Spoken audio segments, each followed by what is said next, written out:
Coba perhatikan ayat ini baik-baik. Sama-sama Alkitab, sama-sama terjemahan baru, tetapi kata-katanya tidak sama persis. Dan ini bukanlah satu-satunya ayat yang berubah. Kalau kita bandingkan, ada ratusan perubahan yang lain. Mulai dari ejaan, pilihan kata, sampai cara menerjemahkan satu istilah teologis penting. Ini sebenarnya memunculkan satu pertanyaan yang cukup wajar untuk ditanyakan. Kalau firman Tuhan itu kekal dan tidak berubah, kenapa terjemahannya terus direvisi? Apakah hal ini wajar? Atau justru ini adalah tanda berarti ada yang salah dengan Alkitab yang selama ini kita miliki? Di video kali ini kita akan membahas semua pertanyaan-pertanyaan tadi. Pertama kita akan lihat kenapa revisi ini harus ada, dari mana asalnya, dan apa alasan dibaliknya. Kedua, kita akan lihat 3 contoh nyata perubahan yang terjadi pada TB1 dan TB2, supaya kita bisa melihat sendiri seperti apa bentuk perubahannya. Dan terakhir, kita akan sampai pada kesimpulan, apakah revisi seperti ini memang wajar, atau justru ini mengindikasikan ada masalah dengan keakuratan Alkitab kita. Untuk memahami ini semua, kita perlu mundur dulu dari sisi sejarahnya. Alkitab yang selama ini kita kenal dengan terjemahan baru atau TB1 sebenarnya sudah dikerjakan sejak 1952 oleh Lembaga Alkitab Belanda yang kemudian diteruskan oleh Lembaga Alkitab Indonesia. Perjanjian barunya terbit pada tahun 1971 dan keseluruhan Alkitabnya baru terbit pada tahun 1974. Menariknya, proyek ini tidak dikerjakan sendirian. Pada tahun 1968 ada konsultasi nasional yang berlangsung di Cipayung, Bogor, yang mempertemukan penerjemah Protestan dan Katolik sehingga keduanya bisa menggunakan terjemahan yang sama. Ini adalah hal yang termasuk langka dalam proses sejarah penerjemahan Alkitab di seluruh dunia. Sekarang kita beralih ke masa kini. Bahasa Indonesia yang kita pakai saat ini tentu saja itu berbeda dengan bahasa Indonesia pada tahun Alkitab ini diterbitkan, yaitu 1974. KBBI sendiri sudah berkembang. Tadinya di tahun 1988 itu terdapat 62.000 entry kata, tapi pada tahun 2016 dicatat bahwa KBBI sudah terdapat 112.000 kata. Yang ini berarti dalam perkembangan KBBI bertambah hingga 2 kali lipat dalam waktu 30 tahun. Selain soal perkembangan bahasa, ada juga perkembangan soal penelitian naskah kuno, ilmu tafsir, dan ilmu penerjemahan itu sendiri. Semakin banyak naskah kuno yang diteliti, semakin dalam pemahaman terhadap konteks budaya pada saat Alkitab itu ditulis. Belum lagi juga ada penemuan naskah Laut Mati yang pastinya dapat memperkaya pemahaman tentang Alkitab. Karena alasan-alasan itulah kemudian LAI bekerjasama dengan Lembaga Biblika Indonesia memulai proses revisi sejak awal tahun 2000-an, melibatkan konsultasi dengan berbagai gereja di seluruh Indonesia pada tahun 2016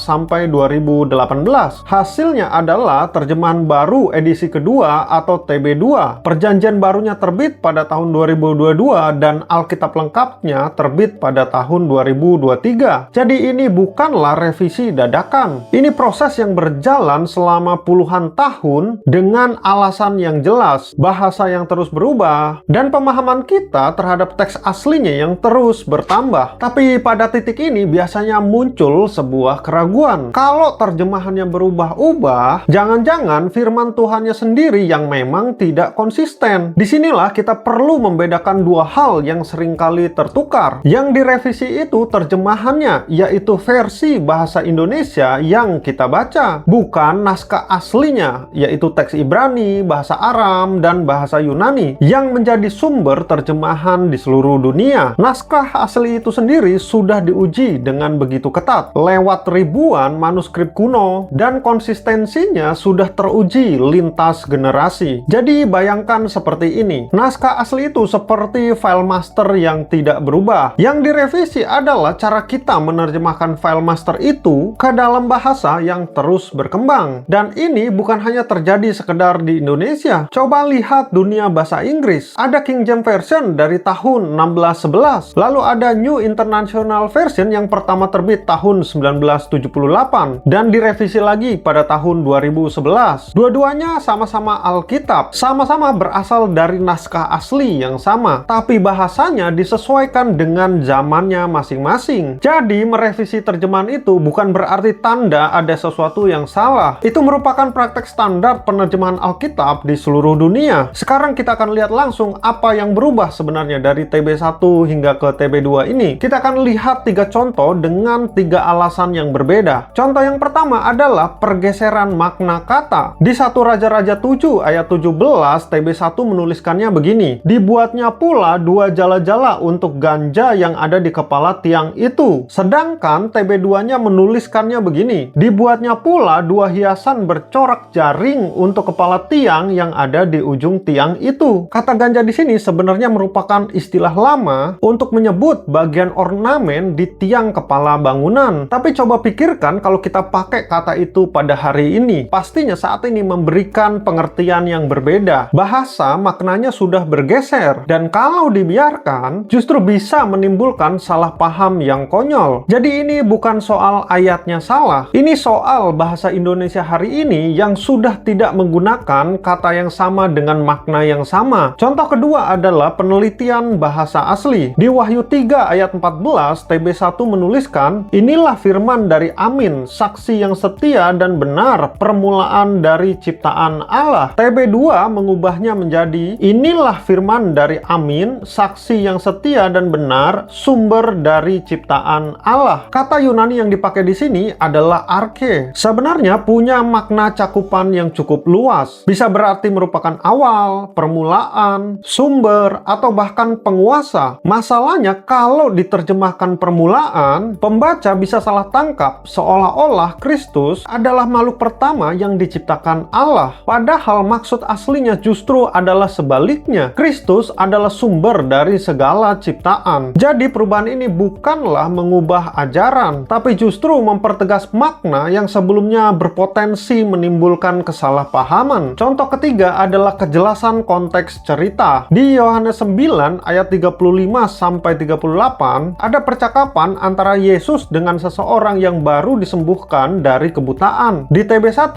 orang itu berkata, siapakah dia Tuhan supaya aku percaya kepadanya? Padahal di titik itu dia belum tahu siapa itu Yesus yang sebenarnya. Di TB2 kalimatnya berubah, siapakah dia Tuhan supaya aku percaya kepadanya? Baru setelah dia benar-benar mengenali Yesus, di ayat berikutnya dia menyapanya sebagai Tuhan. Ini karena kata Yunani Kyrios itu bisa berarti Tuhan ataupun Tuhan tergantung konteksnya. TB2 memilih sesuatu yang lebih masuk akal secara naratif. Orang yang belum percaya wajar menyapanya dengan Tuhan dulu, baru Tuhan setelah dia percaya. 3 contoh ini menunjukkan pola yang sama. Revisi terjadi karena bahasa berubah, penelitian bahasa asli yang semakin dalam, atau supaya maknanya semakin jelas. Bukan karena ada kesalahan mendasar yang harus ditutupi. Jadi kita sampai kepada pertanyaan intinya, apakah wajar atau ada yang salah? Jawabannya adalah tentu saja ini adalah wajar. Dan proses revisinya jauh lebih ketat daripada apa yang orang kira. Revisi TB2 tidak dikerjakan oleh satu orang dan juga tidak secara diam-diam. Prosesnya melibatkan tim ahli dari bahasa Ibrani, bahasa Aram, dan juga Yunani. Selain itu yang tergabung juga adalah orang dari LAI maupun LBI. Ditinjau secara berlapis, lalu dikonsultasikan ke berbagai gereja-gereja lintas denominasi di Indonesia selama bertahun-tahun. Ini bukanlah proses yang terburu-buru ataupun proses yang ditutupi. Karena review berlapis inilah, risiko munculnya kesalahan besar yang mengubah inti dari pengajaran sangatlah kecil. Yang direvisi kebanyakan soal ejaan, pilihan kata yang lebih jelas, dan penyesuaian berdasarkan penelitian bahasa asli, bukan mengubah doktrin. Tapi ini juga bukan berarti tidak ada ruang perdebatan. Di kalangan teolog dan juga pengguna Alkitab, wajar muncul diskusi soal pemilihan kata tertentu. Misalnya kenapa suatu istilah diterjemahkan seperti ini dan bukan seperti seperti itu. Beberapa orang mungkin bahkan lebih nyaman dengan gaya bahasa TB1